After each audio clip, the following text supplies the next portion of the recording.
Terima kasih Pak Bambang. Selamat pagi Bapak Ibu semua.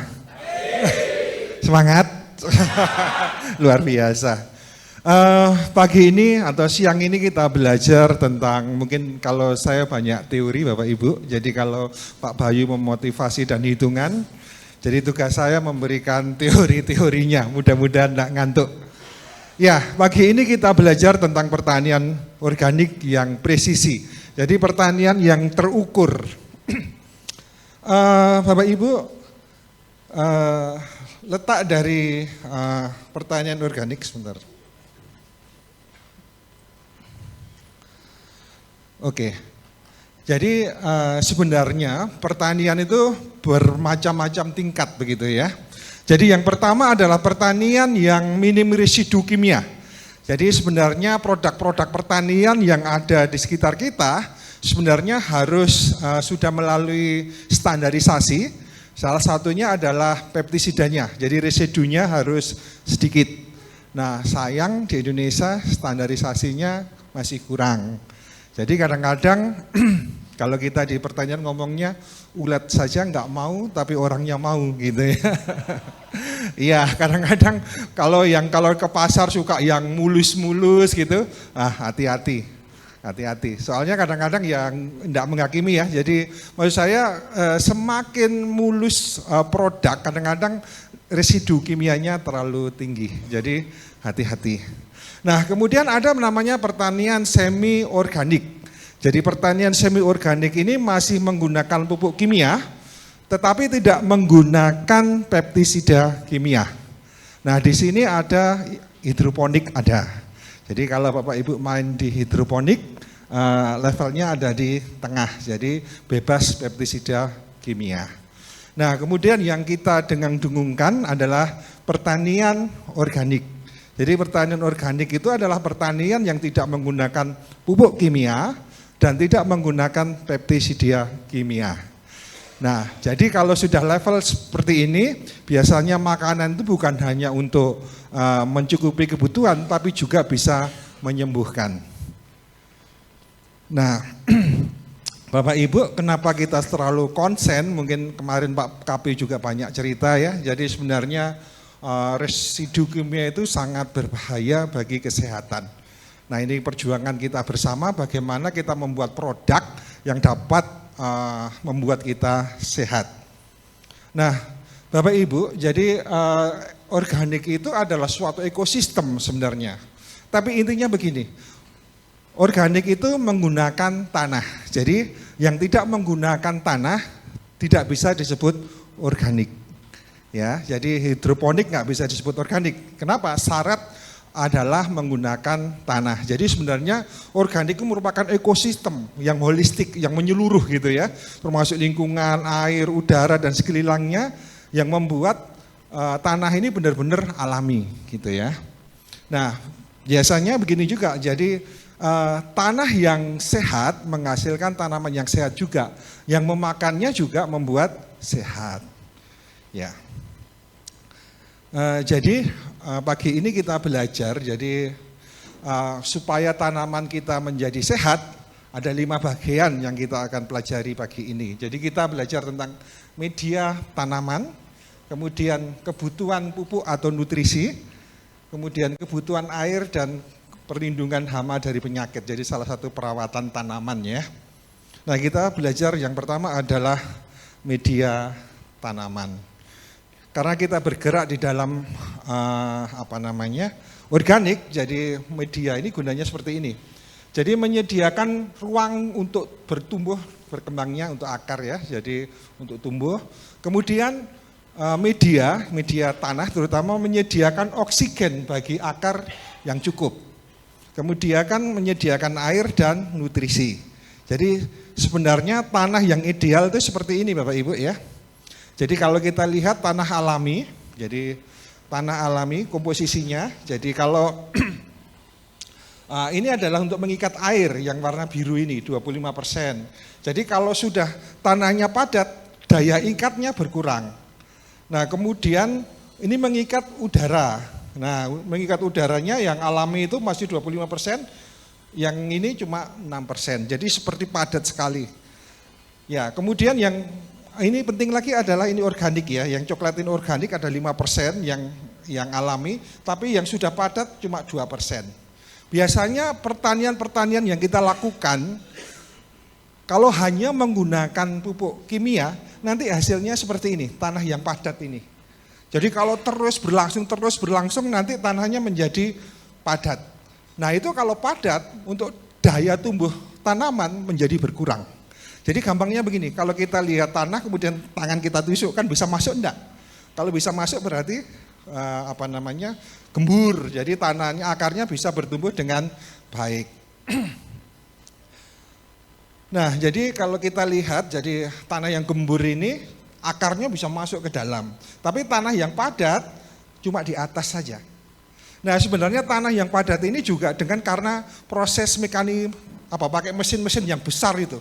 Jadi mesin-mesin yang besar itu mengakibatkan tanahnya makin padat. Jadi hati-hati kalau menggunakan mesin-mesin yang besar karena menekan struktur tanah. Nah, mungkin salah satu untuk merubah itu biasanya kita sarankan pakai arang sekam ya. Jadi arang sekam itu sederhana tapi manfaatnya besar.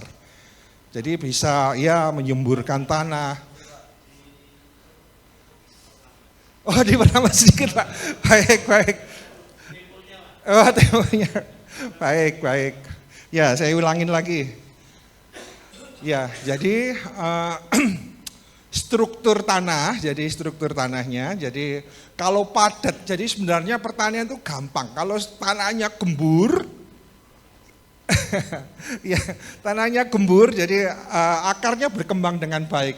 Jadi kalau kita lihat menggumpal kan seperti ini Bapak Ibu, menggumpal. Jadi ini gembur, jadi tanahnya menjadi lebih ya subur. Nah, kemudian juga ini, jadi kalau kita untuk memperbaiki struktur tanah itu salah satunya adalah menggunakan arang, ya.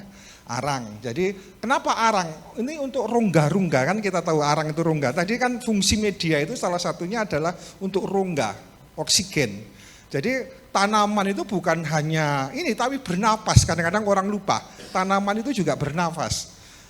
Arang daya simpan airnya lebih kuat dibandingkan bukan arang gitu ya. Misalkan sama-sama sekam yang jadi arang dengan bukan yang jadi arang, yang sekam ini daya simpan airnya lebih banyak.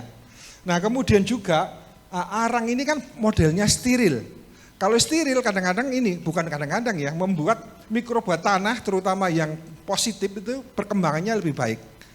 Jadi kalau kita ingat kalau kita sakit perut, biasanya kita kan mengkonsumsi yang hitam-hitam itu seperti norit ya. Norit. Kenapa norit? Norit itu bisa menyerap racun. Nah, kita menyerap racun yang ada di tanah. Karena itu kita menggunakan arang. Arangnya bukan hanya arang sekam, arang kayu juga bisa. Kayak ya yang ada apa bisa kita manfaatkan. Nah, ternyata berdasarkan penelitian begini Bapak Ibu.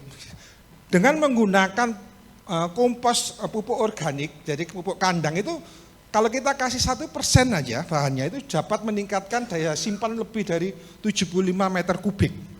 Jadi besar sekali gitu ya dampaknya. Karena itu kami mesti menganjurkan, jadi biarpun mungkin Bapak Ibu tidak full organik pakai kimia juga harus ditambah pupuk organik. Nah, dalam media tanah ini yang penting lagi adalah pH. Jadi yang sering kelewatan untuk petani adalah pH. Jadi pH ini sangat penting Bapak Ibu. Jadi kalau misalkan pH-nya itu sangat rendah, yang buang itu 75%. Jadi kalau Bapak Ibu mupuk percuma. Kenapa? 71%-nya buang. Kemudian semakin pH ideal itu adalah 6,5 sampai ya 6,5 mendekati 7. Ini ideal. Yang pupuk yang terbuang hampir 0. Karena itu sangat penting. Jadi kalau Bapak Ibu mulai nanam harus ukur dulu pH-nya berapa. Jadi semakin asam, jadi pH kecil ini asam. Jadi kalau pH makin bertambah-tambah nanti netral, lebih dari 7 namanya basa. Nah, semakin asam semakin banyak pupuk yang dibuang. Jadi hati-hati. Soalnya banyak kendala gini, Pak, saya sudah mupuk kok tambah kurus, kok nggak bertumbuh-tumbuh. Saya tambah lagi dosisnya, biasanya 1 kilo jadi 2 kilo. Tapi kalau pH-nya tetap rendah, percuma. Jadi pH-nya harus dinaikkan dulu. Nah ini, jadi kalau ini cuma ini, jadi kalau gampangannya seperti ini Bapak Ibu ketahuan ya. Jadi kalau kita lihat, kalau pH rendah ini, N tidak, ini artinya yang diserap, jadi ini yang diserap. Jadi kalau kecil ini nggak terlalu diserap, nggak diserap. Nah cuma kalau pH asam yang diserap cuma besi, iya kan? Nah kalau 6,5 ini hampir semua bisa diserap. Jadi ini kan kalau 6,5 kan di sini. Nah ini terserap semua, terserap gitu ya. Jadi gambarannya seperti itu. Nah, untuk alat mengetes pH, ada pH meter. Jadi biasanya kita pakai pH meter, kita tinggal nancap aja pH meter. Atau kalau ada pH meter bisa menggunakan kertas lakmus juga bisa. Iya. Nanti pertanyaan ditampung dulu aja, nanti waktu terakhir nanti kita diskusi. Ya. Nah, kemudian kalau misalkan tradisional, kita pakai kunyit. Nah, ini. Ya, jadi kunyit. Jadi nanti kalau tanahnya asam warnanya seperti ini, kalau netral warnanya seperti ini. Jadi kita tinggal taruh di tanahnya aja bisa ketahuan. Ya. Jadi salah satu untuk meningkatkan pH biasanya pakai kapur pertanian. Ya. Kemudian ada pakai dolomit. Bedanya kapur pertanian sama dolomit, kalau kapur pertanian cuma CaCO3, kalau dolomit ada Mg-nya. Jadi saya sarankan pakai dolomit aja supaya mineralnya lebih lengkap. Ya.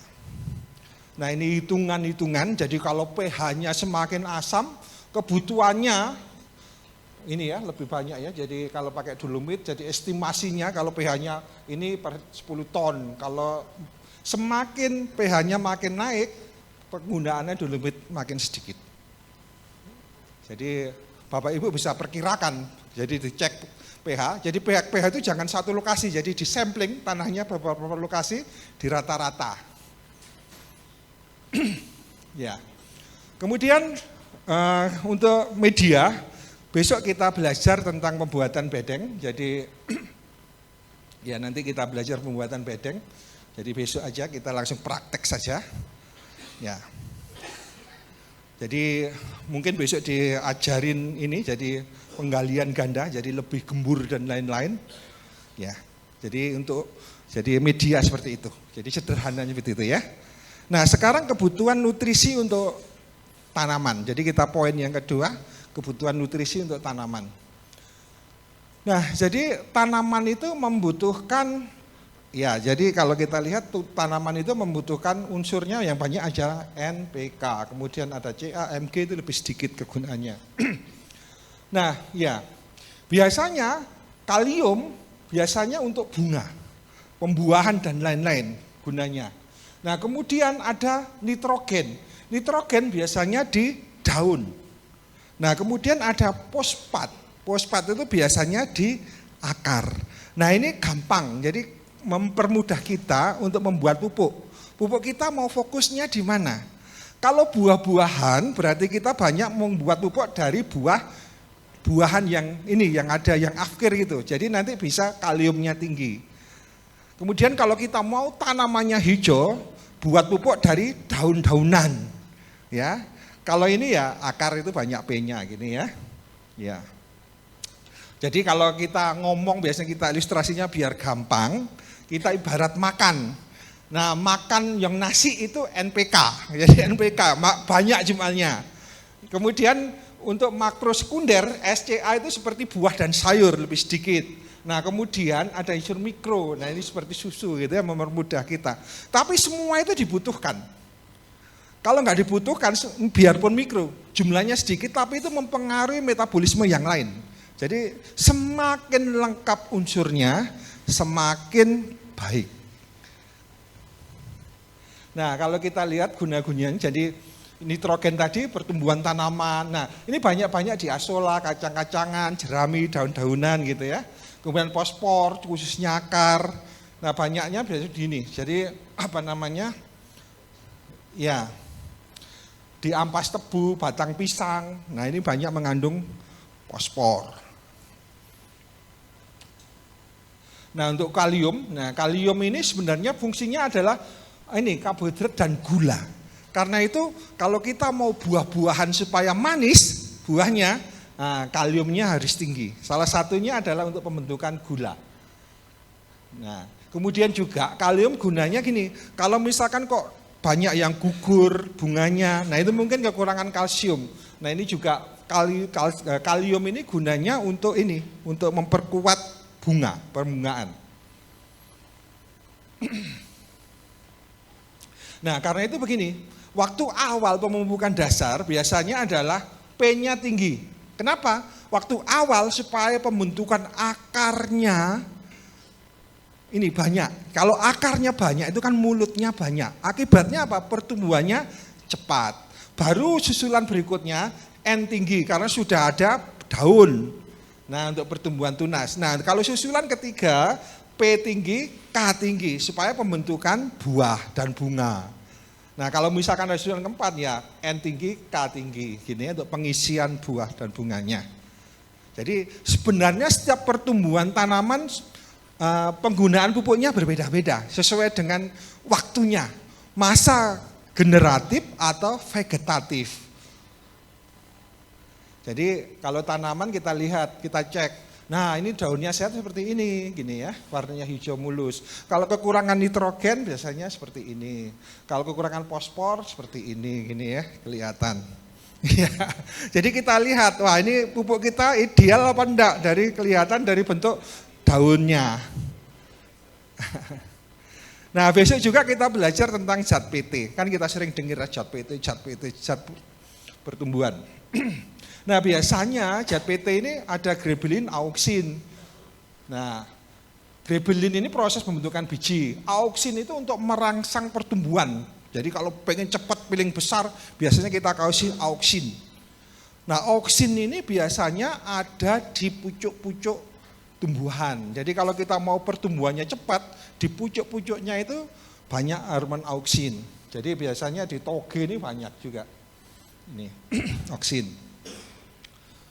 Jadi sitokinin juga pembentukan akar dan batang biasanya kita pakai untuk awal-awal itu supaya pertumbuhan akarnya cepat. Nah biasanya untuk ini biasanya dari bonggol pisang. Jadi Bapak Ibu kalau perhatikan tadi banyak mengandung bonggol pisang gitu ya. Bonggol pisang memang banyak mengandung zat PT sama untuk NPK tadi juga ada. Nah karena itu kalau ada bonggol pisang kan jangan dibuang. Ya. Ya. Nah sekarang kita ngomong jenis-jenis pupuknya. Jadi ada pupuk padat, pupuk cair sama pupuk hayati. Nah pupuk padat itu ya seperti kotoran kohe kambing, kohe sapi dan lain-lain.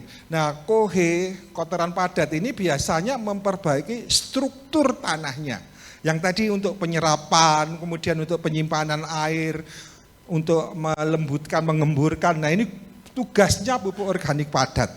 Nah pupuk organik cair biasanya untuk pertumbuhan supaya lebih cepat. Jadi kenapa? Pertumbuhan cair itu cepat sekali, jadi cepat terserap sama tanaman. Nah hayati ini biasanya kita, nanti seperti katalis itu, jadi membantu pemupukan yang lain supaya dia lebih cepat lagi. Jadi menggunakan bakteri positif bagi tanaman. Nah ada kan ini, jadi pupuk organik cair biasanya kan pakai limbah buah, sayur, limbah ikan, urin ternak. Kalau pupuk padat biasanya pakai jerami, limbah daun dan lain-lain ya, yang seratnya tinggi. Nah biasanya pupuk cair itu prosesnya anaerob dan aerob. Tetapi untuk pupuk organik padat aerob. Kenapa? Akarnya itu prosesnya aerob, membutuhkan oksigen. Akar itu bernapas. Nah ini. Nah biasanya kalau pupuk organik cair itu pH-nya antara 3 sampai 4. Nah kalau pupuk organik padat 6 sampai 7. Ini ya kepadatannya. Ya, jadi gunanya jadi untuk memperbaiki kualitas tanah, memberikan nutrisi, menahan air seperti tadi cerita. Ini tekstur memperbaiki tekstur tanah. Nah, ini proses pengomposan. Besok kita praktek juga cara membuat kompos. Jadi Kenapa? Yang di lahan itu semua bisa kita manfaatkan sebagai kompos kita, termasuk rumput. Jadi sebenarnya di lahan itu nggak ada yang buang. Jadi kenapa rumput itu istimewa? Iya, tanaman lain nggak bisa tumbuh, tapi rumput bisa tumbuh. Berarti rumput itu mengandung zat yang daya tahannya kuat, kemudian pertumbuhannya bagus. Nah itu bagus juga untuk pupuk. Nah ini nanti besok kita belajar. Jadi sebenarnya proses pengkomposan itu sterilisasi alami. Kenapa? Waktu pengkomposan itu suhunya hampir 75-78. Jadi kalau kita pegang itu panas. Jadi nanti salah satu ciri komposnya matang adalah sudah nggak panas. Jadi suhunya ya antara 21, 23 gitu. Berarti sudah proses fermentasinya selesai. Nah ini ya. Jadi kalau kita buat kompos, jadi nanti ciri-cirinya sudah tidak berbau, sudah tidak panas. Jadi kalau kita masukkan tangan kita ke dalam sudah nggak apa-apa. Tapi waktu proses jangan dimasukkan, panas sekali, bisa melempuh. Soalnya panas, ya. Biasanya karena panas itu merubah warnanya menjadi gelap. Nah kemudian juga sudah hancur menyerupai tanah. Nah ini penting sekali. Kadang-kadang kan banyak yang cerita sama saya, Pak saya kasih pupuk kok tambah mati tanamannya. Gitu kan. Maksudnya kasih pupuk kan supaya subur, kenapa kok tambah mati? Ya karena masih hidup gambarannya gini. Kenapa? Tanaman sama bakteri, tanamnya mesti kalah. Jadi pertama-tama kalau misalkan komposnya masih hidup kan ada persaingan, perebutan oksigen di dalam sekitarnya.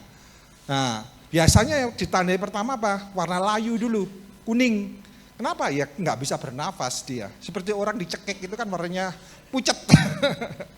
Jadi tanaman juga merasa kalah pernafasan, akibatnya dia kuning. Nah, jadi kalau kita lihat ini ya, kita lihat N paling tinggi ada di urin kelinci. Ya ini kalau kita tadi gunanya N kan untuk daun-daunan. Dampaknya apa ini? N kalau N tinggi bagus untuk tanaman sayur daun. Jadi kalau Bapak Ibu usaha di dalam pertanian khususnya sayur daun, sebenarnya kalau pengen cepat N-nya adalah paling tinggi adalah di urin kelinci. Nah kemudian kalau P paling tinggi di limbah ikan. Jadi sebenarnya ada yang di daerah sekitar misalkan banyak limbah ikan, banyak dimanfaatkan untuk buat kompos dari limbah ikan. Ini bagus sekali waktu awal, terutama waktu pembenihan. Kenapa? P-nya tinggi. Jadi supaya akarnya banyak. Nah kalau K paling banyak di mana ini? Buah dan sayur. Jadi kalau pengen buahnya manis, buahnya ini, pupuknya dari mana? Dari limbah buah dan sayur. Jadi sesuai dengan kebutuhan masing-masing, mau usaha di bidang apa. Jadi kalau misalkan usaha di perkebunan, ya limbah dan sayurnya harus ditampung. Jadi sebenarnya saya lihat sekitar kita masih banyak limbah terutama di pasar-pasar ya. Jadi sebenarnya kalau kita mau manfaatkan, ini potensi sekali untuk supaya buah-buah kita menjadi lebih manis. Ya. Kalau kita lihat tadi hormon ya tadi ya. Kan ada gibberellin, auksin. Nah, kalau auksin paling tinggi kalau kita lihat ada di mana? Ya, limbah sayuran. Artinya apa? Kalau Bapak Ibu mupuk dari limbah limbah sayuran, hampir sama dengan buah-buahan, tanamannya tinggi sekali. Sebenarnya sebelum ini kami lakukan ini, jadi pertanian di sini adalah pertanian yang dulu saya ngomongnya kembali ke hutan, bukan kembali ke laptop, tapi ke hutan. Jadi kembali ke hutan dalam artiannya apa? Kita belajar dari hutan. Di hutan itu nggak ada yang rawat, nggak ada yang ini, tapi tanamannya subur-subur. Kenapa? Karena daun-daun yang jatuh itu.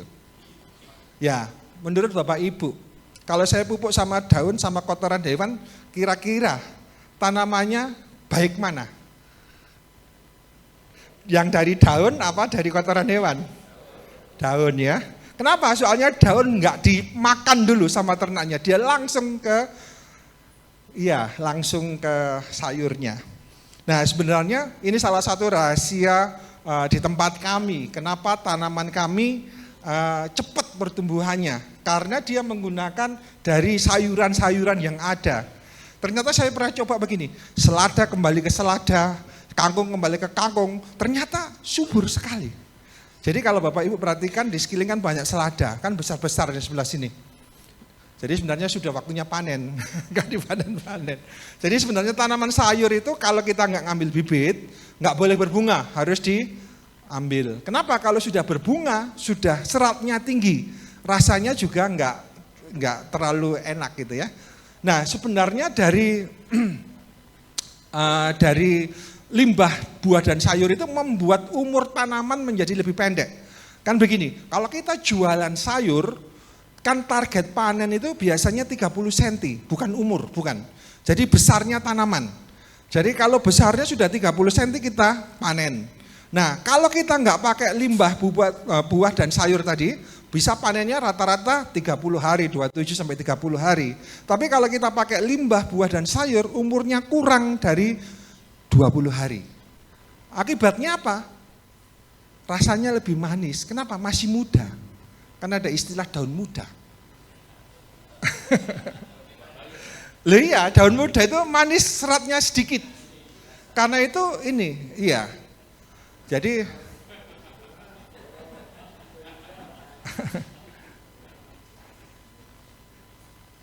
ya, sebentar kok. Oh ya, jadi tadi dari buah dan sayur dan itu membuat cepat. Karena itu kan kita kan kita buat produk yang berkualitas gitu ya. Jadi salah satunya ya seperti ini gitu. Jadi kita buat bukan hanya cuma nanem, tapi nanti kalau mau nggak mau kita harus bersaing Bapak Ibu kalau kita mau jualan dengan yang lain. Nah ciri khas kita apa gitu. Jadi selama ini saya jualan sayur juga nggak sengaja. Jadi ya seperti itu teorinya Pak Bayu gara-gara gitu ya. Ya saya punya lahan sedikit di Sidoarjo. Jadi sebenarnya rumah saya di Sidoarjo. Lahan di lantai 3. Pertama ini nanam, jadi kan kita mulai dari mana? Dari yang ada gitu ya. Yang ada apa? Limbah dapur, ya sudah limbah dapur kita olah. Jadi kita buat pupuk organik cair sama organik padat yang tadi saya cerita. Nah ini yang pertama saya nanam kangkung saja. Jadi nanam kangkung kemudian saya bagi-bagi tetangga, lama-lama kok mereka pada seneng. Saya tanya loh, bisa bedakan enggak? Kangkung saya dengan kangkung beli di melijo-melijo gitu ya, di pedagang-pedagang bisa. Bedanya gimana? Kangkung Bapak lebih manis, lebih renyah. Sebenarnya yang ngomong lebih manis, lebih renyah itu yang makan konsumsi. Ya, akhirnya berkembang. Ya, sekarang mungkin 1 minggu bisa 1 ton. Nggak sengaja.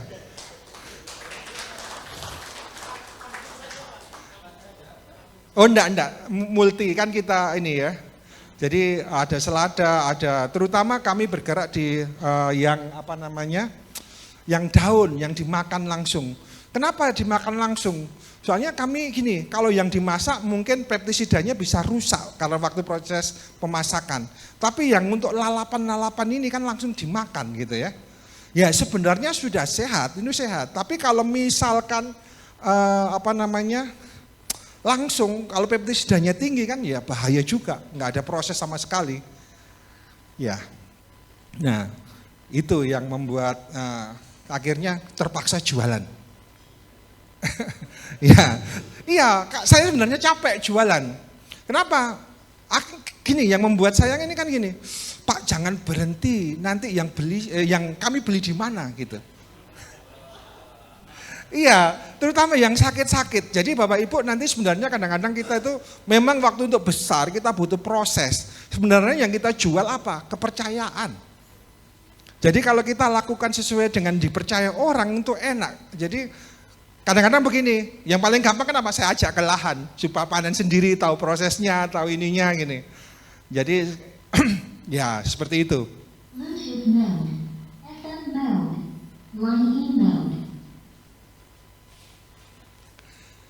Nah kemudian Bapak Ibu kalau pupuk padat kita macam-macam.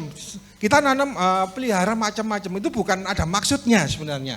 Jadi kalau kita lihat N paling tinggi ada di mana? Unggas, ya. Jadi kalau Bapak Ibu mau pupuk untuk golongan tanaman daun, gunakan dari unggas, soalnya N-nya tinggi. Nah kemudian kalau untuk buah-buahan, K yang paling tinggi ada di mana? Di domba atau kambing. Jadi kalau Bapak Ibu usahanya di bidang buah-buahan, perkebunan, kalau bisa pelihara domba atau kambing. Jadi itu satu rangkaian terintegrated.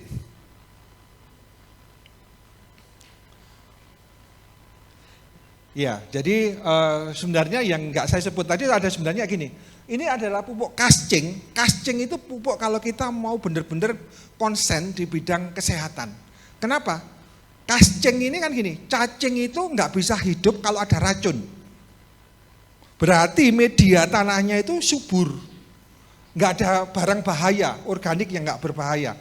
Jadi kalau waktu kecil saya kalau nangkap cacing, kasih sabun saja, cacingnya keluar. Ya. Jadi sebenarnya kalau di tempat itu ada yang ternak cacing di sini? Nggak ada. Belum ya. Jadi cacing ini istimewanya begini. Kalau sebentar, menurut Bapak Ibu larva itu ya kalau kita ke tempat sampah ada larva atau set-set itu seperti maggot gitu, itu sehat apa enggak? Enggak sehat. Enggak, ini cara pandang saja. Enggak ya. Tapi menurut saya itu sehat, enggak ada peptisidanya. Kalau ada peptisidanya, larva, set dan lain itu mati. Kalau itu ada racunnya, mati semua itu. Jadi hati-hati kalau limbah Bapak Ibu enggak keluar seperti itu. Kenapa? Berarti yang Bapak Ibu makan itu beracun. Ya, cara pandang ya. Jadi cara pandangnya kenapa beracun? Ya sebenarnya secara alami sebenarnya itu mesti ada lalat yang hidup tinggal di situ. Kalau dia nggak beracun, dia akan berkembang. Tapi kalau dia beracun, mati. Ya, jadi sebenarnya itu nggak beracun bagi tanaman. Mungkin bagi kesehatan kurang baik ya. Jadi, tapi kalau untuk tanaman itu bagus, nggak apa-apa. Nah, cacing ini memberikan nutrisi lengkap. Jadi kalau nanti siang atau nanti malam kita belajar tentang pakan, salah satunya saya anjurkan adalah menggunakan dari cacing. Soalnya kenapa? Cacing itu mempunyai asam amino yang seimbang. Lisin sama methionine itu lebih tinggi dari biji-bijian asam aminonya. Atau Bapak Ibu pernah dengar begini, waktu sakit tipes, ya mengkonsumsi cacing. Ya itu bukan nggak ada sebab itu, ada sebabnya. Jadi cacing itu keseimbangan asam aminonya bagus. Asam amino bagus sekali untuk pembentukan sel.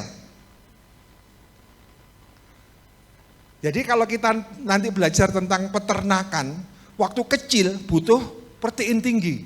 Nah protein bukan hanya protein, tetapi keseimbangan asam amino yang baik. Karena itu ya salah satunya menggunakan cacing ini. Jadi sebenarnya kalau Bapak Ibu lihat di daftar kita belanja gitu, kascing itu bekasnya cacing, harganya paling mahal. Coba di browsing, harganya mesti paling mahal. Kenapa? Sebenarnya itu didampak, kalau diberikan ke tanaman, dampaknya itu luar biasa. Sebenarnya kan begini, tanaman sehat enggaknya itu tergantung dari mana? Dari tanahnya. Jadi sebenarnya kalau kita memperbaiki orang mulainya dari mana? Dari tanah dulu. Kenapa? Orang juga diciptakan dari tanah, katanya begitu. Jadi tanahnya bagus, sehat, kemudian kita tanamin tanaman-tanaman yang kita konsumsi, itu yang akan membuat kita sehat. Jadi sebenarnya kesehatan juga levelnya mau seberapa. Jadi ya tadi ada level-levelnya. Kalau kita mau sehat, saran saya pakai kascing. Ya. Kita lanjut ya. Nah, sebenarnya tadi kan saya cerita untuk meningkatkan pH menggunakan pupuk kapur pertanian, kemudian pakai dolomit. Sebenarnya ada salah satu cara lagi lebih cepat sebenarnya, lebih terserap sama tanaman menggunakan abu kayu. Jadi sebenarnya abu pun gunanya bagus sekali untuk tanaman. Karena itu sebenarnya tadi kenapa pakai arang, sebenarnya salah satunya karena mengandung abu. Kalau kita buat arang kan mesti ada abunya. Nah, abunya ini banyak mengandung Ca sama Mg. Jadi dia berperan untuk menetralisir keasaman tanah. Jadi itu kalau nanti kita buat sawah palsu dan lain-lain biasanya menggunakan arang atau sekam. Untuk apa? Menetralisir tanahnya supaya tanamnya itu sehat. Nah, jadi ini kesimpulan Bapak Ibu. Jadi kalau misalkan ini kayak fosfat baik untuk sayuran daun, kalau kalium untuk buah-buahan. Nah, pupuk sapi nitrogen tinggi ini untuk menyuburkan tanah, memperbaiki struktur tanah yang tadi saya cerita, untuk mengikat oksigen, untuk mengikat air, untuk kegemburan. Nah, itu tugasnya kotoran sapi. Jadi kalau misalkan lahan kita luas kemudian keras, ya saya sarankan pelihara sapi. Soalnya pupuknya banyak, jadi cepat untuk memperbaiki struktur tanahnya. Nah, kalau lebih sederhana lagi, jadi kalau misalkan sumber N, sumber P, jadi P itu salah satunya dari tulang, sedang banyak itu. Jadi ubi bakar, KCA, fosfat dan lain-lain. Ya. Nah, sekarang metode pemupukan. Pemupukan ada dua, jadi lewat daun atau lewat akar. Nah, lewat daun ini, lewatnya ini, jadi waktu pernapasan pagi, fotosintesis. Jadi waktu fotosintesis kan stomatanya buka.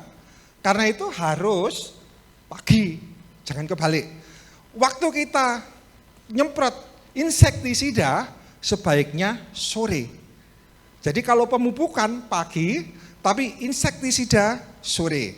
Jadi waktu pagi kenapa? Stomatanya buka, jadi semprot. Nah ini kan karena stomatanya kecil, sebaiknya antara 1000 ppm ya. Jadi perbandingan 1 mili per 1000 liter, 1 liter. Jadi ini 1 ppm. Ya. Nah kemudian lewat akar. Nah akar ini sebenarnya lebih lambat dibandingkan ini. Kan kalau lewat daun kan cepat.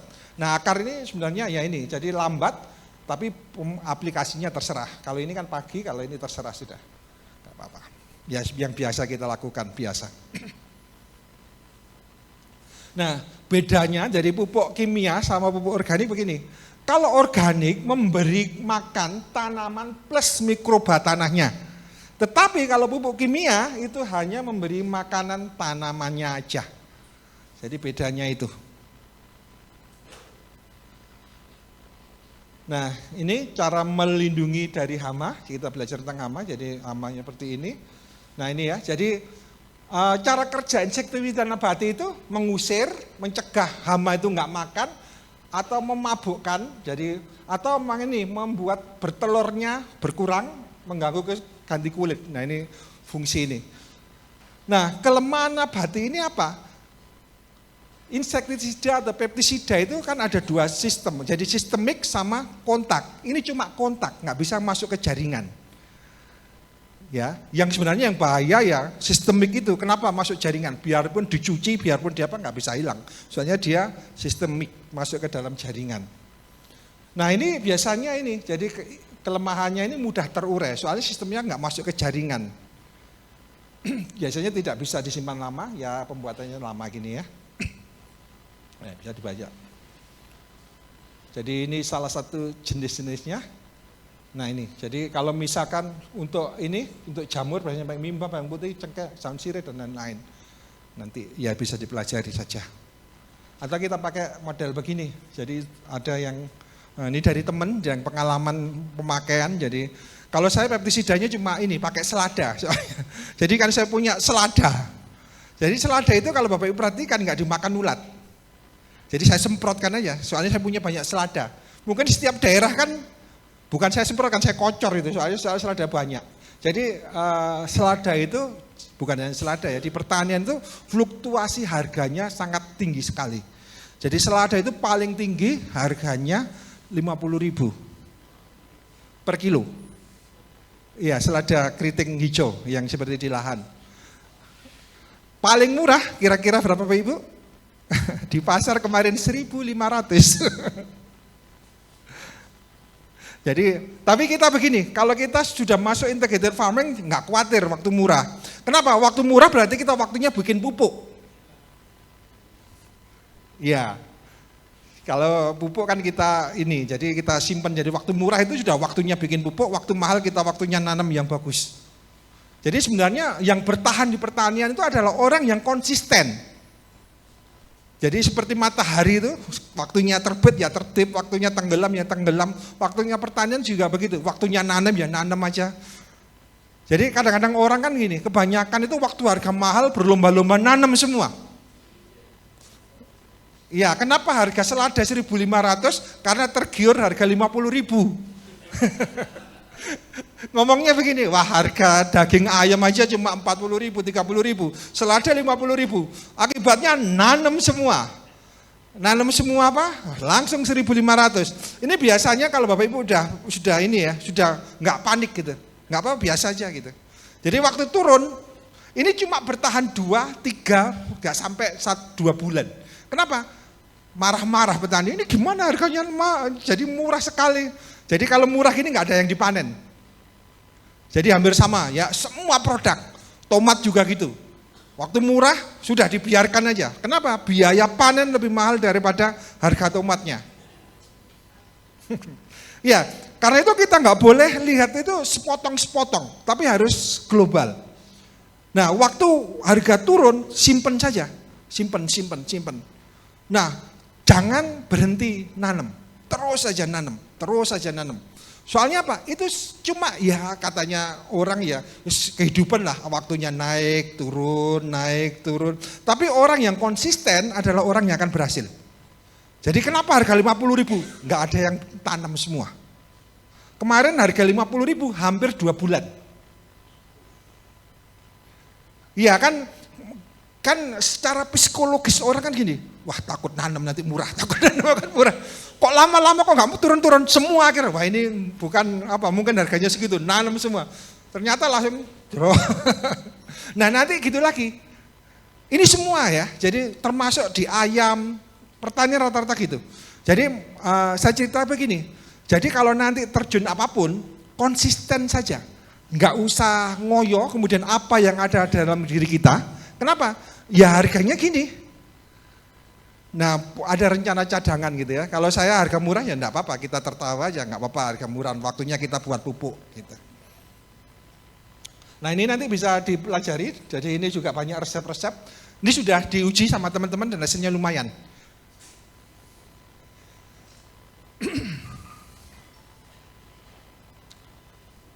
Nah kemudian kita faktor berikutnya adalah ya cahaya. Jadi kalau kita nanam kalau nanam faktor yang diperhatikan lagi adalah sinar matahari atau cahaya.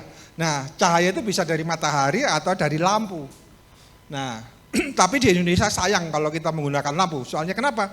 Kita di iklim tropis, mataharinya banyak gitu ya. Ya. Nah, ini jadi standar intensitas cahaya. Jadi kalau biasanya untuk siang hari biasanya kita pakai ini 10.000 ya, jadi kita cek tanaman itu membutuhkan intensitas cahaya.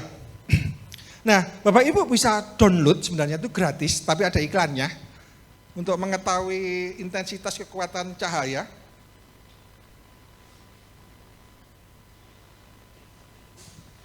Ya jadi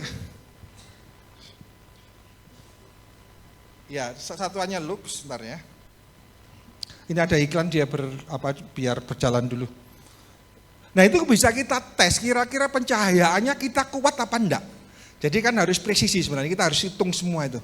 Jadi, nah itu tergantung juga sama, jadi nanti programnya namanya Luxmeter.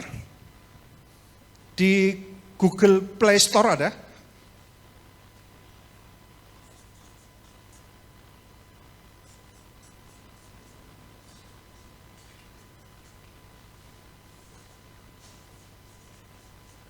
Ini ya ini programnya di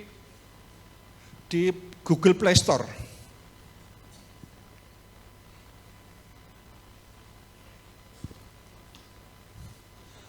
Nanti kita praktek, jadi habis ini kita ke lapangan, jadi kita bisa praktek langsung. Nah, ini tergantung juga dengan tanaman apa yang kita tanam. Oh, sebenarnya begini, jadi Kalau tanaman kan macam-macam, jadi sinar itu macam-macam. Sebenarnya yang paling bagus ya seperti sinar matahari gitu ya. Jadi nanti proses fotosintesisnya, kemudian pertumbuhannya ya bagus. Tapi kadang-kadang orang kan pengen dimacem-macemin. Nah ini. Ya jadi biasanya kalau misalkan merah biru, ini biasanya untuk meningkatkan proses fotosintesis. Jadi cahaya merah biru itu meningkatkan pertumbuhan sebenarnya. Nah, tanamannya apa? Nah, biasanya ini. Jadi kalau penyinaran rendah, nah seperti ini ya, lektus di sini dalam greenhouse lektusnya besar-besar. Kenapa? Soalnya dia pencahayaannya sedikit. Jadi kemudian ini, jadi kalau semakin ini medium, jadi penggunaannya jadi termasuk ini semua ya. Jadi brokoli, kemudian ya macam-macam. Ya, yang tinggi itu seperti melon itu butuh pencahayaan karena biasanya di dataran rendah. Melon, kemudian okra, kemudian ya seperti ini. Nah, kemudian faktor berikutnya yang kita adalah kebutuhan air. Jadi kan tadi cahaya, nanti kita praktek aja di lapangan. Jadi ngukur cahayanya berapa. Nah, sekarang kebutuhan air. Prinsip kebutuhan air itu adalah ini. Jadi curah hujan irigasi itu sama dengan penguapan dari tanah dan pemakaian air oleh tanaman. Jadi seimbang. Jadi prinsipnya seperti itu. Nah, nanti kalau nyiramnya, nah penyiramannya seperti ini. Jadi kalau kekurangan air, dia nggak bisa memanfaatkan air yang ada di lapisan tanahnya, nggak bisa, kalau kurang sedikit, dia layu juga. Nah, kemudian yang bagus seperti ini, nggak ada yang buang. Jadi yang kita harapkan pengairan yang bagus seperti ini. Kalau ini terlalu banyak yang buang, apalagi ini basah. Kalau terlalu basah, tanamannya nggak bisa bernapas, akibatnya dia layu. Jadi ingat bahwa tanaman itu bernafas. Jadi kan kadang-kadang kita nggak enak kalau nggak nyiram, nggak penuh gitu. Kurang puas gitu kalau nggak penuh. Padahal terlalu penuh membuat tanaman kita mati. Jadi nanti kalau diusahakan begini, nyiram jangan sampai keluar dari potnya. Kalau sudah mau keluar berhenti, jangan digerojok terus.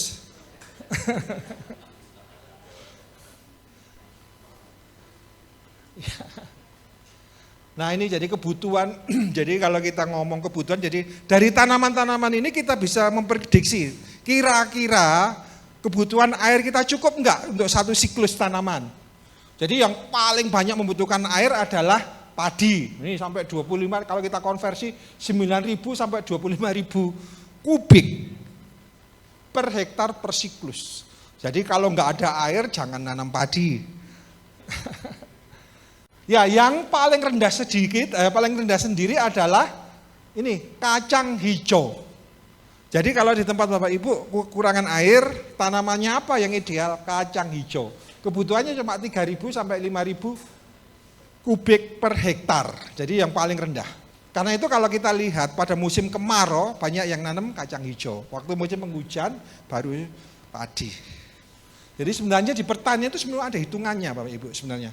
Nah ini hubungannya sebenarnya dengan kalau kita kan ngomong dalam integrated farming itu ada kolam-kolamnya.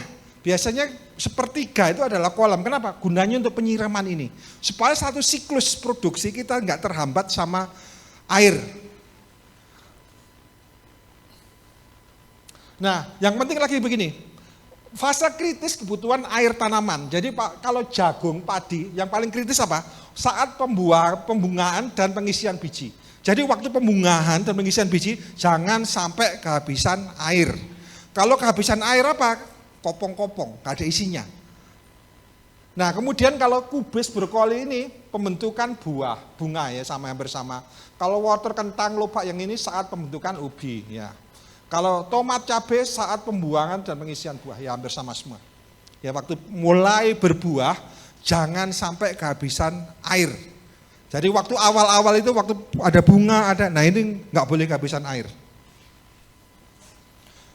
Nah sekarang cara ini menyiram, sebenarnya tadi kan konvensional ada. Jadi sebenarnya irigasi macam-macam. Ini namanya sprinkle.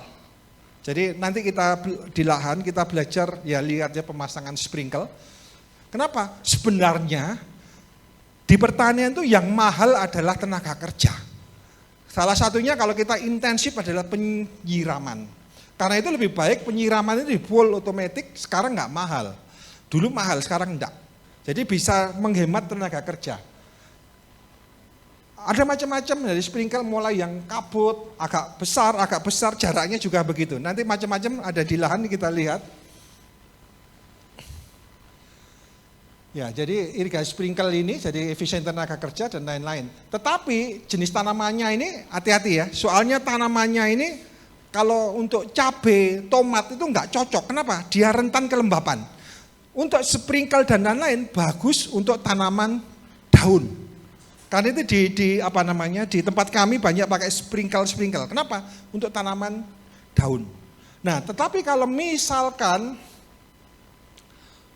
kita tanaman-tanaman seperti tomat, cabai biasanya pakai irigasi tetes.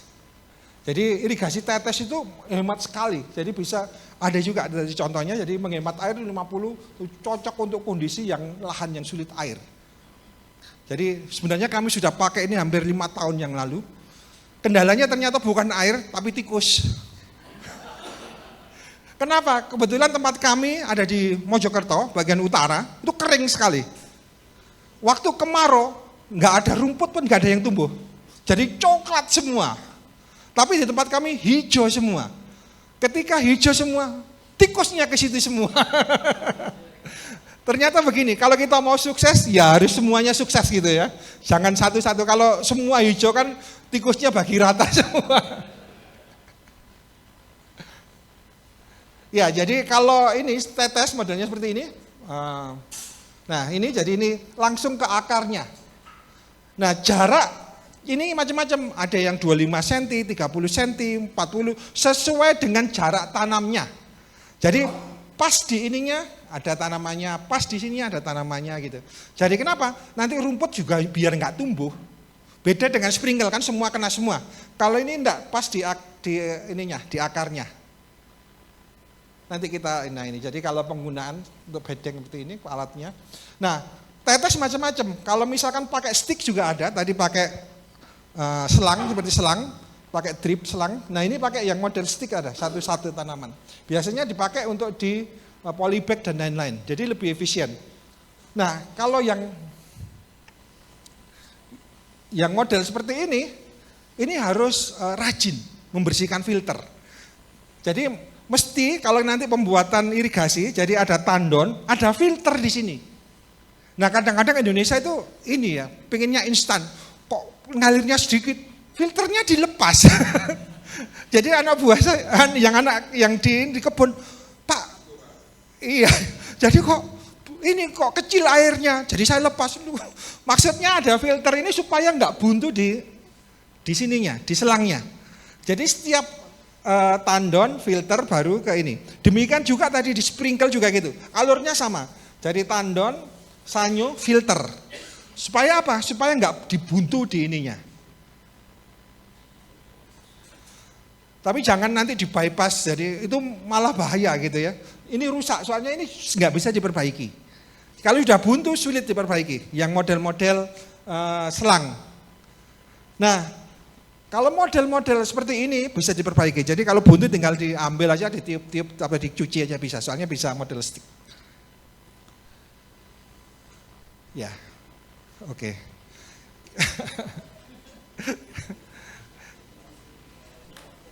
Ya kita diskusi aja. Jadi untuk ya pendahuluan. Oke, saya buka forum tanya jawab, diskusi. Ya, sebentar. Nanti nunggu mic sebentar. Oke. Yang mana Pak?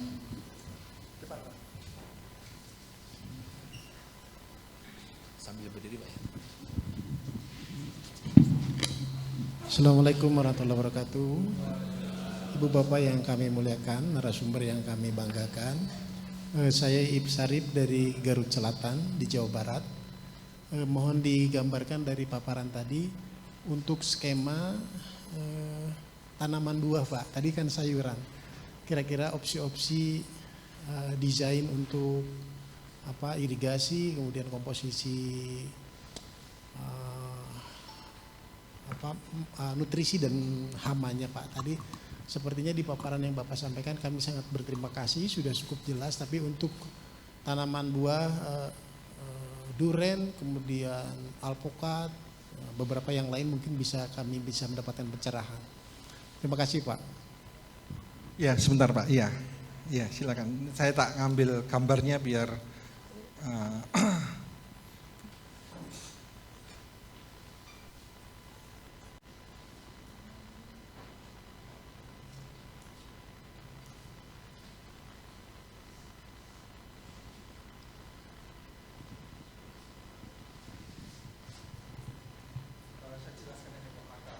agak lama. Jadi sebentar begini Pak, jadi sprinkle nanti kalau untuk tanaman buah sebenarnya ada sprinkle khusus jadi untuk buah. Nanti gambarnya saya cari kok agak ini, jadi sebenarnya ada. Nah ini sesuai dengan buahnya apa yang ditanam. Jadi ada sprinkle jaraknya 1 meter, 2 meter, muternya juga bisa 360 derajat juga semua. Jadi enak gitu ya, jadi muter jadi biasanya ini jadi nanti setelah praktek saya bawa aja, kan kita break nanti tak bawa alatnya biar bisa lihat ya. Jadi misalkan ini pohon, aduh buat pohon gimana ya. Nah kan pohon seperti ini, nah kan akarnya yang di ujungnya di sini. Jadi sebenarnya akar yang aktif adalah di ujung terakhir daun. Jadi kalau mupuknya demikian juga nanti sprinkle-nya juga dipaskan di ujung akar daun jatuhnya ini. Jadi nanti saya bawa ininya, biar tahu kira-kira gambarannya, alatnya. Nah, yang penting sebenarnya waktu kita nyusun tadi sebenarnya ada hitungannya. Jadi waktunya aja terbatas, jadi bisa dihitung. Jadi kebutuhan airnya berapa. Nah, kemudian selang yang dibutuhkan ukuran berapa. Ya, jadi tapi itu juga bisa dimodifikasi gitu ya. Kan misalkan lahan kita luas gitu. Jadi kita bagi kelompok-kelompok, jadi bagian satu nyala dulu, gantian ini mati, ganti sebelahnya mati, ganti sebelahnya ini. Jadi ini nanti kita juga waktu di praktek juga bisa lihat, jadi dibagi vlog itu, jadi nah tanaman nanti alatnya menyesuaikan dengan tanamannya. Jadi jangan khawatir, jadi sekarang sebenarnya sudah canggih semua. Jadi memang kendalanya mungkin nanti modalnya lebih besar dibandingkan itu, tapi dihitung dengan tenaga kerja sebenarnya lebih efektif. Ya, jadi nanti alat kita di situ. Nah, nanti pupuknya sederhananya tadi ya gitu, pakai kotoran kambing salah satunya. Ya, jadi pakai itu. Nah, nang kimia sebenarnya ya yang pokoknya K-nya tinggi Pak. Ya, dan metode-metode yang lain ya. Jadi nanti secara teknis di lapangan ya. Ya Pak. Ya, silakan.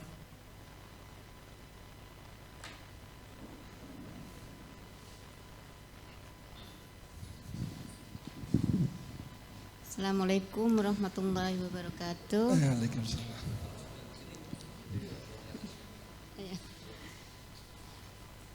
Maaf Pak, tanya meski bukan petani tembakau mau tanya tentang tembakau juga. Masalah pengairan tembakau nih Pak ya. Di Madura itu pertanian tembakau kan di daerah yang kurang air tuh pengairannya tuh lebih bagus yang mana Pak? Untuk sprinkle apa yang irigasi tetes apa yang itu yang satu yang tadi itu Pak? Iya. Ya itu aja pertanyaan saya. Ya, terima kasih. Jadi tembakau kan memang daun tapi rentan terhadap air.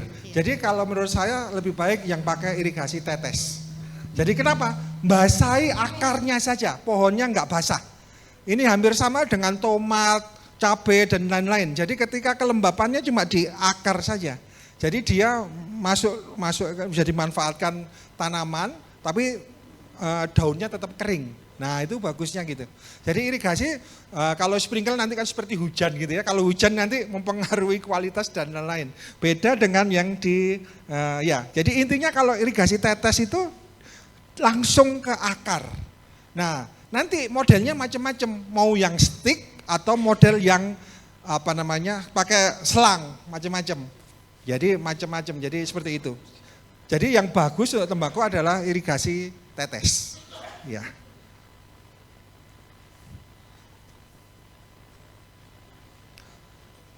Ya, Waalaikumsalam.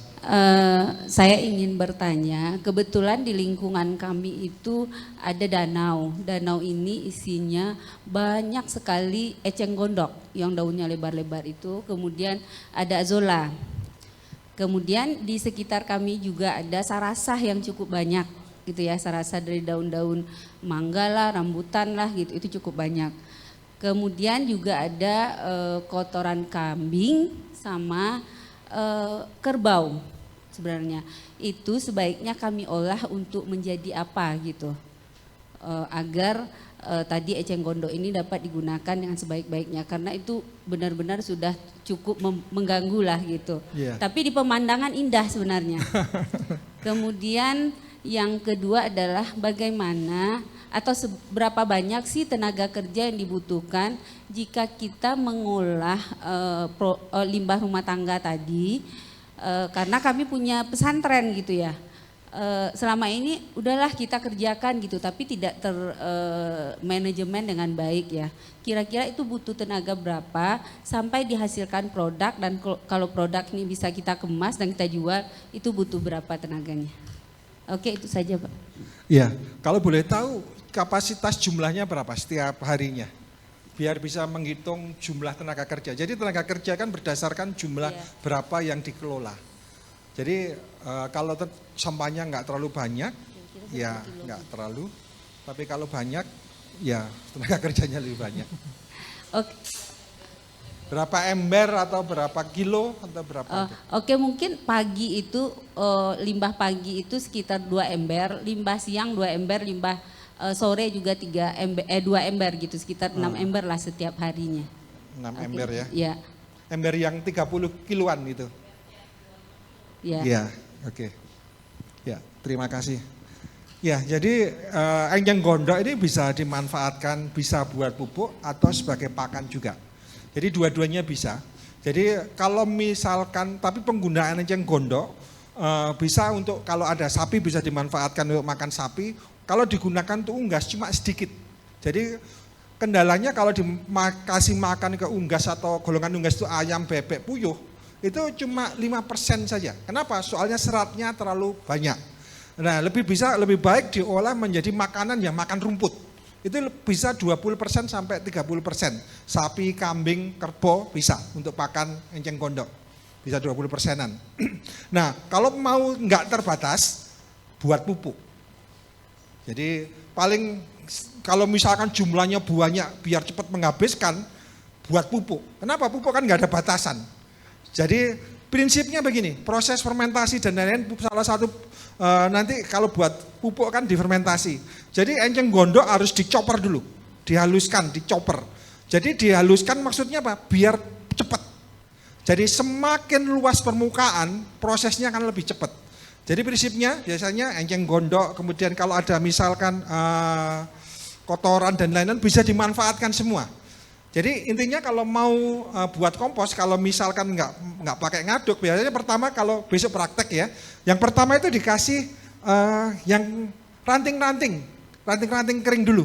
Kenapa gunanya? Untuk seperti saringan.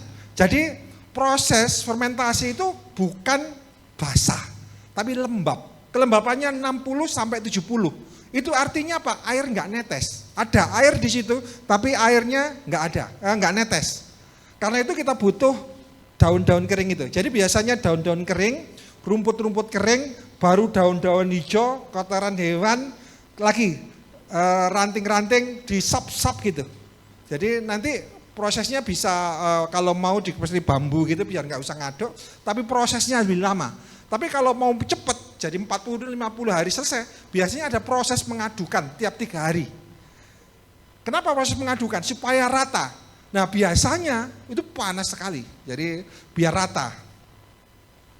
Nah besok diajarin buat kompos tapi skala kecil saja. Nah tinggal nanti skala besarnya. Biasanya kalau buat skala besar itu gini, ini misalkan bambu-bambu ya. Jadi ini jarak, ini 2 meter, ini 2 meter, ada 4, maksud saya ini ada lagi. Nah, jadi 3 hari pertama balik ke sini, kemudian balik ke sini lagi gitu. Jadi kan ada dua kotak ya, dua kotak ukuran 2 meter, luas 2 meter, sebelahnya 2 meter, 2 meter. Nah, tiap 3 hari dibalik, yang luar masukkan ke dalam, yang dalam jadi keluar. Kenapa? Supaya homogen, lebih cepat. Nah, tapi misalkan nggak pakai pengembalikan juga bisa, tapi prosesnya lebih lama. Biasanya kita tusuk sama bambu-bambu. Kenapa? Supaya dia pembuatan kompos itu membutuhkan oksigen, bukan ini. Tapi oksigen bukan di-loss, tapi biasanya ditutup. Kenapa? Supaya kelembapannya terjaga. Kalau dibuka kelembapannya nggak terjaga, jadi ditutup tapi nggak rapet. Mungkin gampangannya seperti buat tempe. Pernah lihat proses pembuatan tempe? Itu membutuhkan aerob tapi lubangnya kecil-kecil. Kan dikasih lubang kecil-kecil. Nah, pembuatan kompos hampir sama seperti itu, tapi lebih besar. Ya. Nah, biasanya kalau pembuatan kompos ini ya yang agak susah memang membalikan. Tapi biasanya kalau model yang tadi saya cerita dikasih bambu gitu, nah biasanya sudah nggak ada pembalikan, tapi lebih lama, biasanya 2 bulanan. Tapi kalau proses pembalikan 3 hari sekali, biasanya 40 hari sudah selesai. Jadi 40 hari sudah selesai. Ya tinggal kerajinan aja. Nah kemudian untuk pengolahan sampah, jadi kalau sampah ya, kalau kita hitung begini, misalkan sampahnya 6 bak per hari, berarti kan jumlahnya rata-rata ya anggap aja 200 kilo lah. Nah sebenarnya 200 kilo ini paling gampang kan dikasihkan apa? Ayam atau bebek. Nah 200 kilo untuk bisa konsumsi berapa ayam atau bebek. Nah biasanya satu ayam tuh kita gini, kalau ngitung kebutuhan, anggap 10% dari bobot ayamnya. Jadi kalau ayam misalkan besar-besar kita anggap bobotnya 1 kilo sampai 2 kilo, anggap aja 2 kilo besar gitu ya. 2 kilo berarti kebutuhan per hari 1 ekor ayam adalah 2 on. Nah kalau misalkan ada 200 kilo ya tinggal dibagi aja. Jadi kalau 1 kilo ada 5, kalau 200 kilo ada 1000. Jadi besar sekali. Jadi sebenarnya limbah segitu bisa bisa membuat pakan untuk pakan ayam gratis untuk 1000 ekor ayam. Wow, potensinya besar sekali ya, jadi besar sekali. Jadi 1000 itu sudah luar biasa. Ini belum dicampur dedak dan lain-lain kan, nanti proses pembuatan.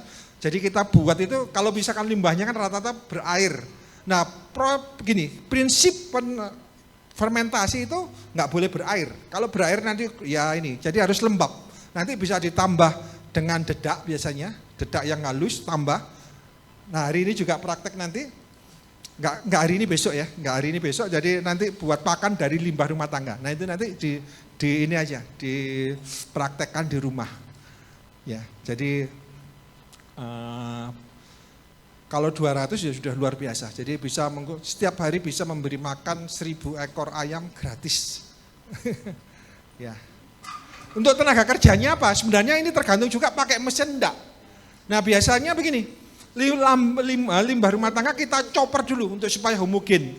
Baru kita chopper, kita campur dengan dedak, nah baru kita fermentasi. Nah besok prakteknya. Ya, oke. Nah mungkin kalau nanti ada waktu saya ajarin ngitung untuk, kan kalau kita mau pelihara ayam, kan harus ini standarnya, proteinnya berapa, energinya berapa. Nah itu yang penting sebenarnya. Nah itu yang nanti kita tambah. Tapi misalkan di situ ada enceng gondok, asola. Nah sebenarnya jangan enceng gondoknya, asolanya yang proteinnya tinggi. Asola itu mempunyai protein lebih dari 30. Nah misalkan di situ ada apu-apu, lebih baik apu-apu untuk makan. Apu-apu proteinnya 17.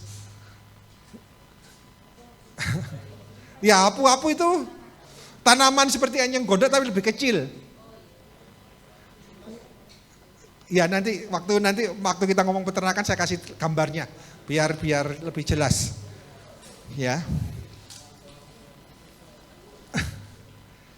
Oh ya. Iya.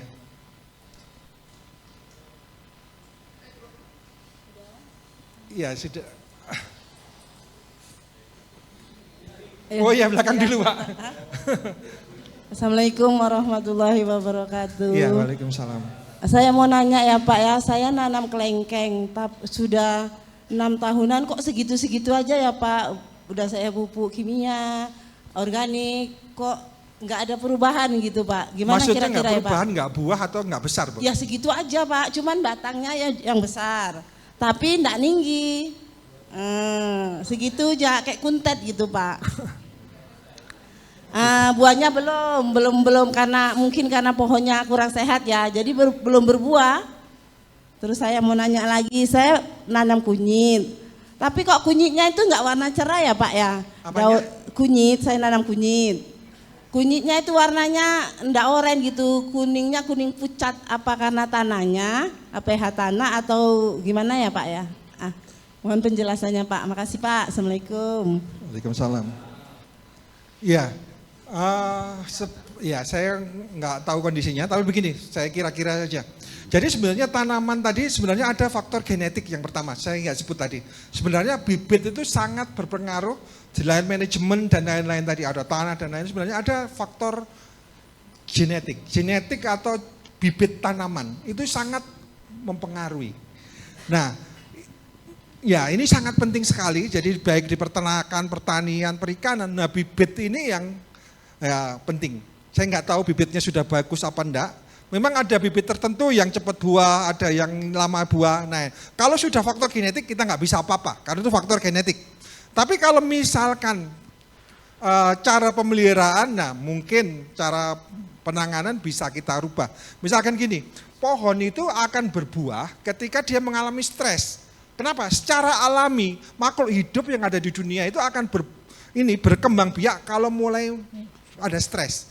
Karena itu misalkan daerah itu banyak air terus, dia nggak akan berbunga-bunga, berbuah. Kenapa? Dia nggak mengalami stres. Karena itu kalau misalkan dalam irigasi tetes itu bisa kita atur kadar airnya.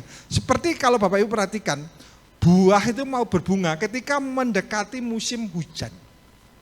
Waktu dia puncak-puncaknya mau mendekati musim hujan, musim puncaknya musim kemarau, itu dia mulai berbuah, berbunga. Kenapa? Dia kan mengalami, wah ini nanti stres, nggak ada air, nah itu mulai berbunga. Nah biasanya itu bisa kita kondisikan.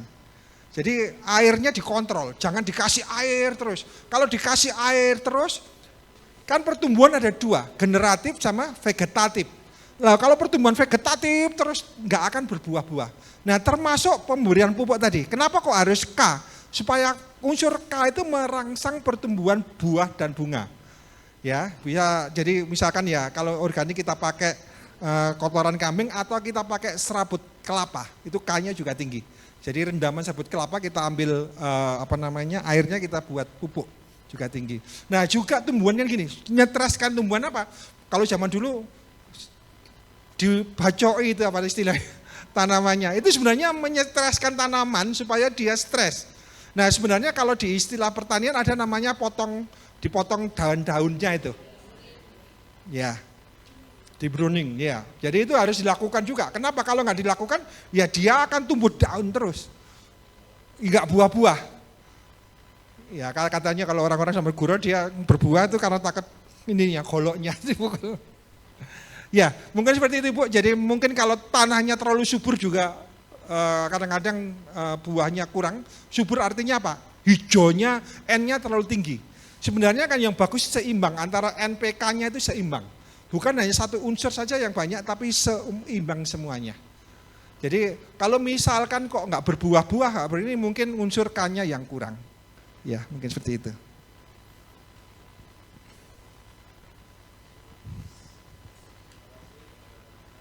Tanya Pak tentang kan ini irigasi sungai itu kan banyak yang pakai kan Pak dari atas lahan dan sebagainya itu kan banyak sekali petani-petani itu yang memakai kimia dari mulai pestisida dan sebagainya. Nah sedangkan kita mau memakai pertanian organik ini bagaimana cara memfilter air irigasi itu yang masuk ke lahan kita itu yang mau kita pakai untuk kolam ikan maupun dan lain sebagainya itu bagaimana ya? Mungkin itu sih untuk pengolahan filter itu.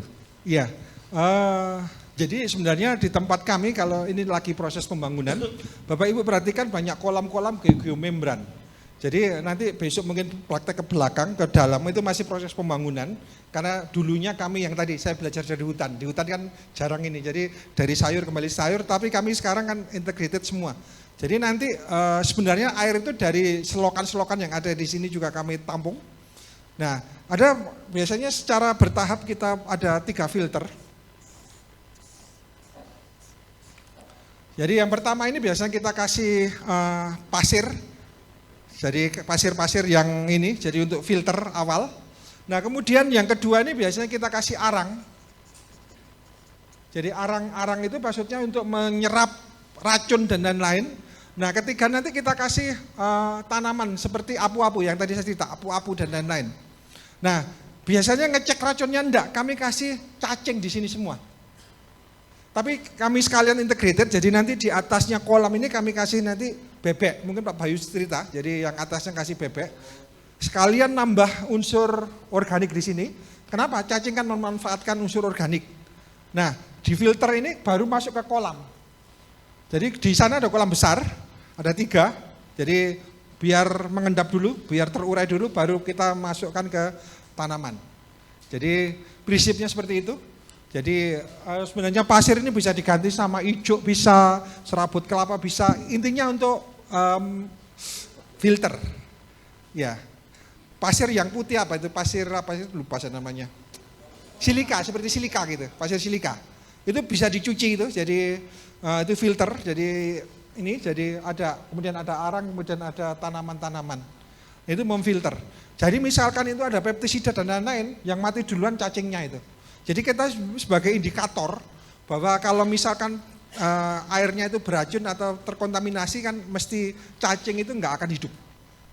Tetapi kalau cacingnya hidup berarti dia masih organiknya tinggi, bukan kimia, organik semua.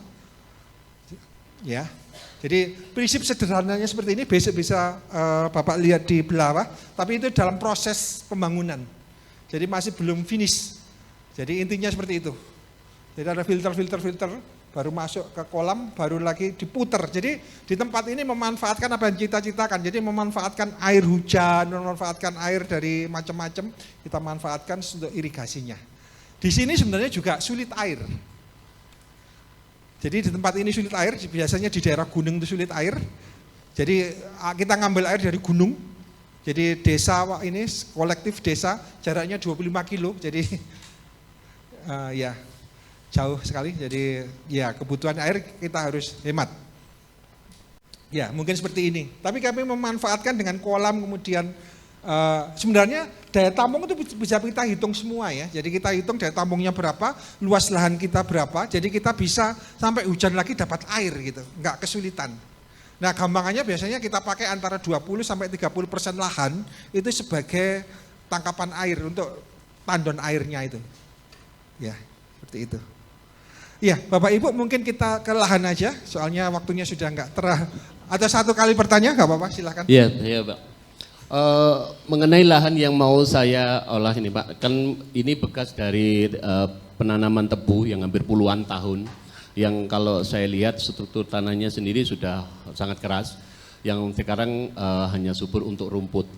Nah, ketika ini tadi dibicarakan tentang penggemburan, treatment tanah, apakah bisa ini untuk lebih gembur lagi? Ini misalnya kita campur dengan kokopit Pak, itu kan debu kelapa itu kan bisa menyerap 3 kali berat badannya. Jadi kalau misalnya 1 kilo bisa 3 liter air terserap dia, dan kalau itu tercampur apakah bisa menjadi treatment tanah? Yang kedua, rumput ini kami berlakukan bagaimana? Karena kemarin pikiran saya masih, karena kita benar-benar tidak paham, maunya set doser semua itu biar tidak ada akar rumput yang di situ. Tapi ketika tadi diberitahu bahwasannya yang bagian atas 20 cm harus dipertahankan sebagai soil top atau apa tadi itu, saya jadi berpikir ini harusnya bagaimana ketika harus bikin bedding yang sementara selama ini atasnya hanya ilalang semua gitu Pak. Gitu mohon petunjuknya. Iya, ya jadi ya memang rumput itu sebenarnya kami dulu ini ya, jadi rumput itu kalau bisa dicabut aja, jangan pakai herbisida. Sebenarnya herbisida itu meracuni tanah, penguraiannya lama prosesnya. Jadi kalau bisa misalkan cabut, jadi misalkan dicabut itu ya waktu awal kalau kita rajin lama-lama itu hilang sendiri. Soalnya nggak ada bibitnya. Mungkin ya skalanya kecil ya di tempat ini. Kalau skala besar mungkin butuh alat. Butuh alat. Jadi untuk menyuburkan tanah, jadi sebenarnya nanti atau besok ya belajar tentang media tanah palsu atau diajarin buat pembenah tanah. Ya, jadi nanti ya kokopit juga bisa. Arang sekam juga bisa untuk kokopit dan lain semua. Gini, manfaatkan yang apa yang ada di sekitar kita. Ya, soalnya kenapa? Kokopit di tempat kami harganya mahal, Pak. Satu stak bisa 30.000. Karena itu kita menggunakan arang. Kenapa arang sekam? Soalnya murah. Jadi nanti, tapi gini aja kita lanjutkan diskusi, nanti habis break kita baru praktek aja. Soalnya jam 12 kita break, jadi 10 menit kita lanjutkan aja sampai selesai, biar nggak tergesa-gesa waktu prakteknya. Ya, jadi semua bisa dimanfaatkan Pak, kokopit juga bagus. Jadi sebenarnya karena mahal, kami pakai kokopit itu untuk media penyemaian. Benar yang Bapak tadi cerita, bahwa kokopit itu penyerapan airnya bagus. Kalau kita penyemaian butuh kelembab, karena itu kita kasih kokopit. Tapi ingat begini, kokopit itu mengandung zat anti tumbuh, karena itu harus dicuci dulu. Biasanya kita rendam dulu dalam air, jadi biasanya kita makin lama rendamnya makin bagus. Jadi biasanya kita rendam ya 2 hari, 3 hari sampai 1 minggu, baru kita ambil untuk penyemaian. Jadi kokopit itu ada nutrisi anti tumbuh, jadi itu dulu dicuci dulu, baru kita pakai. Ya, jadi prinsipnya apa yang ada di sekitar kita kita bisa manfaatkan. Misalkan kokopit nggak ada, arang sekam nggak ada, bisa pakai daun. Jadi daun itu juga bagus untuk penggembur tanah juga. Jadi daun kita chopper, kita bentuk kompos. Nah ini kita nanti seperti itu. Ya, mungkin seperti itu. Ya, silakan. Satu lagi ya Pak, maaf. Ya. Yang ingin saya tanyakan, saya punya durian Pak, tapi kalau berbuah itu keras, nggak bisa lunak. Ada yang sebagian seperti itu, ada yang bagus. Terus untuk jambu citra Pak, kita kan membungkus terus. Misalnya ada bahan yang tidak harus dibungkus, tapi barangnya juga bagus hasilnya, ada apa enggak gitu. Itu aja Pak, makasih. Iya, jadi ini hampir sama seperti pepatah mengatakan begini, ada gula ada semut gitu ya. Jadi kalau duriannya udah besar mungkin banyak, misalnya manis. Karena itu gini, biasanya kalau proses pembuatan kebun dan lain-lain kita ada perangkap-perangkapnya. Jadi di sekitar kebun kita tanamin tanaman-tanaman perangkap, istinya apa? Dia nggak akan masuk ke kebun atau ke lahan kita, tapi biasanya kita tanamin seperti bunga-bungaan yang beraneka ragam. Jadi seperti ulat dan lain-lain dia berhenti di situ. Nanti mungkin materi dibagi ya, itu ada namanya untuk tanaman-tanaman selasih atau Basilia. Nah itu nanti itu biasanya mengundang ini ya di situ. Jadi ketika insek dan lain-lain ada di situ, mesti ada lawannya. Biasanya di alam begitu. Kalau misalkan banyak yang ngumpul, nah mesti ada lawannya di situ. Jadi di prinsip di alam itu keseimbangan. Jadi kalau ada yang tumbuh, mesti ada yang memakan. Jadi kalau istilahnya ya keseimbangan alam itu nanti terbentuk. Nah tadi juga begini, sebenarnya saya nggak tahu prosesnya apa, tapi biasanya kalau untuk urusan buah, biasanya unsur K dan Ca tadi. Jadi yang dari tulang-tulang biasanya kita bisa dari tadi saya cerita kotoran kambing, kemudian Ca dari tulang itu juga membantu tentang buah. Nah kalau boleh saya sharing begini, saya dulu tanam stroberi. Nah salah satu pupuk yang saya gunakan adalah pupuk dari limbah ikan. Ternyata limbah ikan itu kalau kita gunakan sebagai pupuk, dampak ke buahnya itu luar biasa. Jadi aromanya itu di mobil 4 hari nggak hilang.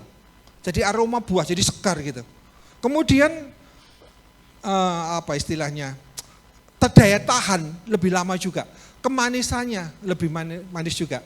Tadi sebenarnya yang nggak saya sebut selain K tadi sebenarnya ada dari limbah ikan. Itu powerful sekali kalau buat buah. Jadi mungkin di sekitar situ kalau ada limbah ikan bisa dimanfaatkan untuk karena ada CA-nya, K-nya tinggi juga, CA-nya tinggi. Nah itu berhubungan dengan buah itu. Jadi saran saya mungkin kalau ada limbah ikan bisa dimanfaatkan, coba aja. Jadi soalnya organiknya anak gini, nggak ada efek samping begitu. Biarpun kita salah mau apa-apa, enggak apa-apa. Iya. Semua ikan bisa dimanfaatkan. Ya. Memang ikan laut lebih baik soalnya dia di laut dan omega 3-nya tinggi. Jadi kalau ada yang ikan laut bisa dimanfaatkan gini. Biasanya kalau pupuk gini, semakin bau pupuknya, waktu bahannya semakin bau, berarti khasiat pupuknya semakin tinggi sudah. Kenapa bau? Biasanya unsur P-nya itu tinggi, protein. Kemudian unsur sebenarnya bukan protein dan SN tinggi. Jadi kalau zaman dulu misalkan ada bangkai yang mati biasanya dipendam di sekitar pohon. Nah pohonnya akan tumbuh buah lebat. Kenapa? Ya soalnya ini. Jadi gini, hewan mati itu lebih bau daripada buah busuk. Iya kan? Nah kalau yang pupuk dari hewan-hewan ini kita manfaatkan, ke tanaman juga subur. Jadi sebenarnya yang subur lagi sebenarnya dari darah sebenarnya. Darah itu kalau busuk bau sekali. Kalau kita olah itu sebagai pupuk, itu powerful sekali. Jadi yang tadi saya cerita, kena pertumbuhannya nggak sampai. Kalau misalkan kita nanam kangkung bisa 30 hari, mungkin ya 18 hari sudah panen itu. Soalnya kenapa? Pertumbuhannya cepat. Pertumbuhannya cepat.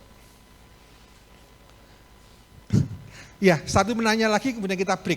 Ya, silakan Bapak yang depan. Oh, dia dulu.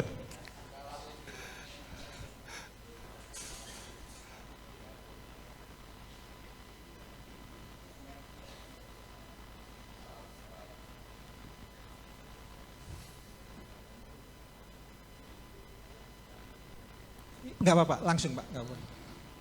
Bismillahirrahmanirrahim. Assalamualaikum warahmatullahi wabarakatuh. Waalaikumsalam. Berhubung tadi Bapak menyebut ikan, saya sekarang menyebut ayam. Kalau bangkai ayam boleh enggak dibuat jadi pupuk Pak? Terus bagaimana cara mengolahnya? Ayam mati maksudnya? Ayam mati.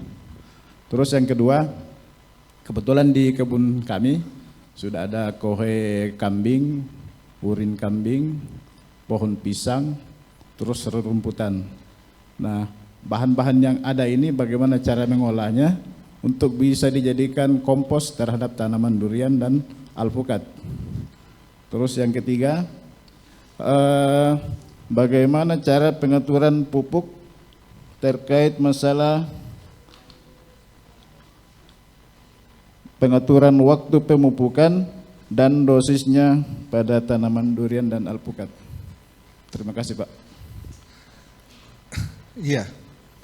Jadi ayam mati. Jadi prinsipnya semua bisa kita manfaatkan sebagai pupuk. Jadi yang organik. Jadi ayam pun kalau misalkan mati kemudian kita buat pupuk luar biasa sekali. Karena proteinnya tinggi. Nah biasanya kalau ayam mati sayang kalau dibuat pupuk. Biasanya kami olah sebagai pakan. Kenapa? Biasanya harga pakan lebih mahal daripada pupuk. Nah biasanya kita bisa giling itu atau kita keringkan dulu. Baru istilahnya kan tepung, tulang, dan daging. Nah itu harganya lebih mahal dibandingkan pupuk. Tapi kalau mau dibuat pupuk pun ya enggak apa-apa. Jadi biasanya prinsipnya kalau bisa di blender dulu atau dihaluskan di chopper. Jadi bangkai-bangkai di chopper haluskan. Nah biasanya perbandingan dengan gula adalah 1:1 supaya enggak bau. Jadi yang protein tinggi semua perbandingannya gula banding 1. Jadi limbah ikan, darah, yang lain-lain perbandingan dengan gula adalah 1:1. Fermentasi selama 3 bulan baru digunakan. Ya, aerob saja, ditutup nggak terlalu rapat saja. Jadi biar seperti apa namanya lalat dan lain-lain nggak masuk, biar nggak kotor. Apanya? Sebentar, tadi belum selesai. Nah, nanti kita habis break, nanti kita bisa tanya di lapangan, nggak apa-apa. Ya, jadi kohe tadi bisa. Prinsipnya hampir sama Pak, jadi nanti difermentasi dulu, jadi kue-kue itu, jadi bisa dicampur dengan rumput-rumput yang ada apa, jadi kue semua. Tadi sebenarnya kue-kue tadi kan, misalkan sapi itu bagus untuk memperbaiki tekstur tanah, kalau ayam bagus untuk kalau kambing bagus untuk kanya gitu, bisa dipadukan saja. Sebenarnya nggak usah metode ini sebenarnya di alam pun biarkan saja, itu jadi pupuk, tapi butuh proses lama, kadang-kadang butuh 1 tahun untuk mengurai jadi tanah. Nah, pemupukannya ya gitu. Jadi nanti sebelum berbuah itu kasih dulu kan untuk nutrisinya. Jadi misalkan mau buah, 1 bulan sebelum buah kan kita sudah prediksi mau buah kapan, berbunga kapan. Nah, kasih pupuk-pupuk yang tadi. Ya. Jadi keliling di sekeliling daun terakhir. Keliling buat lingkaran pupuk yang terakhir gitu. Ya, mungkin itu dulu Bapak Ibu, kita break dulu. Nanti habis ya, istirahat kita ke samping di greenhouse, kita belajar tentang irigasi. Ya, terima kasih, semoga bermanfaat.